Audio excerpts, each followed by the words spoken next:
Have you ever had a breakthrough in English? It's that day where suddenly you have your first conversation for 2 hours. You're able to understand a movie. It's these moments where you make these sudden bursts of improvement. But if you feel like most of the high level professionals that I work with, you're going to at some point also experience a plateau. You've reached a level where you're good, you're functional, but it feels stuck. But when I have like my boss or my manager, even when we are having conference with parents, I feel like I take too long to explain, or. Yeah.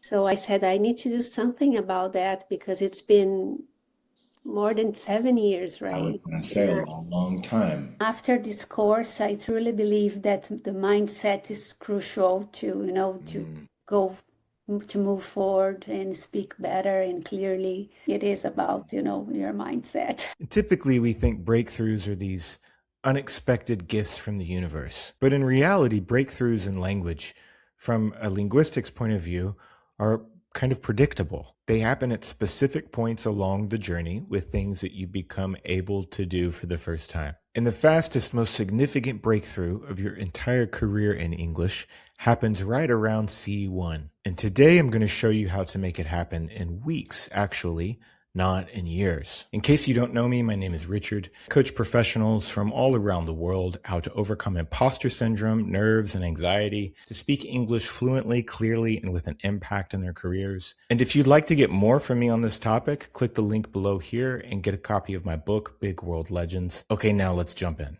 First is the automaticity problem.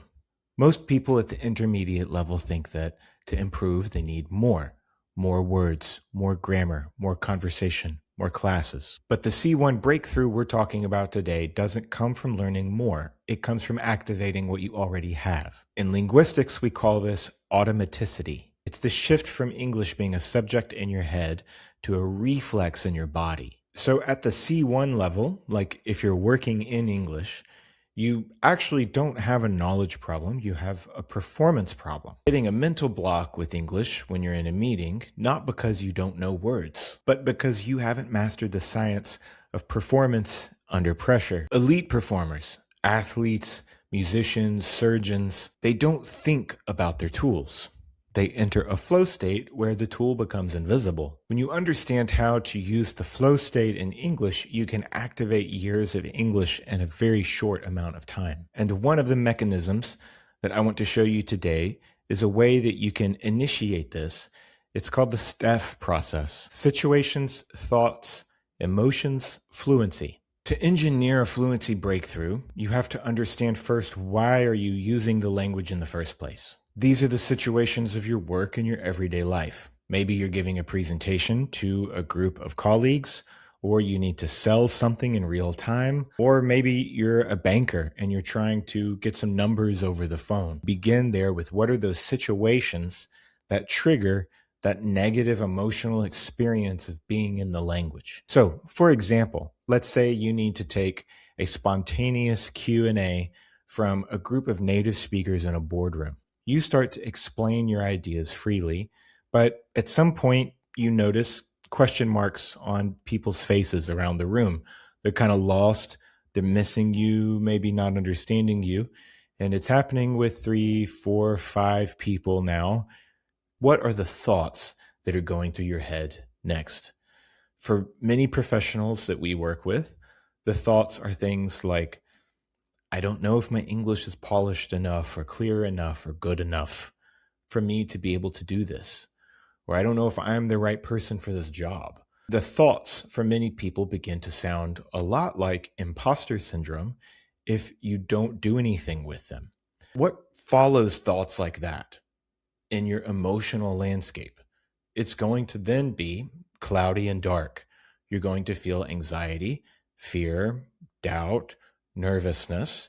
And then what happens to your fluency when this is your emotional landscape? This looks like shutting down, freezing, forgetting words, not being able to build a sentence, not being able to recover. So let's stop here and go all the way back to the beginning. It's situation. Here, people are misunderstanding you. Then the thoughts. Now, instead of accepting those thoughts, let them pass you by. Alternative thoughts. that you're not putting much attention on. One example is you would not be in this situation if you didn't have the expertise to perform well. You also would not be in this position if you didn't have the minimum English level required to perform well. And here are a few others that I really like. There are 3 billion people speaking English on the planet Earth.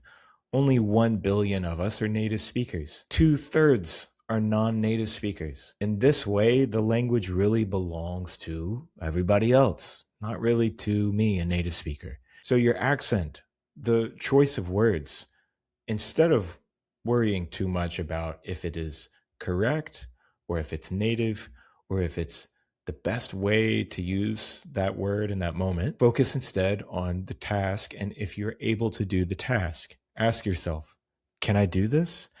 Can I answer this question to this group? The answer will be, of course you can. After entertaining some alternative thoughts, you will notice that the emotional landscape becomes less cloudy. You might still feel doubts and nerves and anxiety, but over time, as you practice this, you'll notice that your emotions become less heavy and they will interfere less with your fluency. So this is a process of managing your cognition, your mental space, to free up space for your brain to do its natural human job of finding vocabulary words, building grammatically correct sentences spontaneously without you having to think about it, being able to use English in the flow state, the way you use your first language without thinking about it, and somehow you're able to use it beautifully in a way that inspires and impacts others.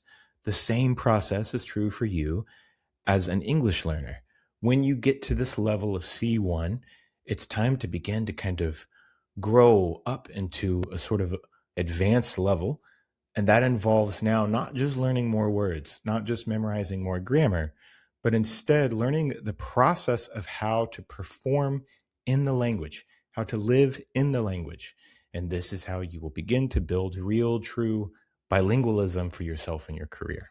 Thanks again for joining me in this video today. I hope that this situation, thoughts, emotion, fluency framework can be really helpful for you to see that just changing some things about how you perform in English is actually what will make the biggest difference for you if you're advanced and working in English now.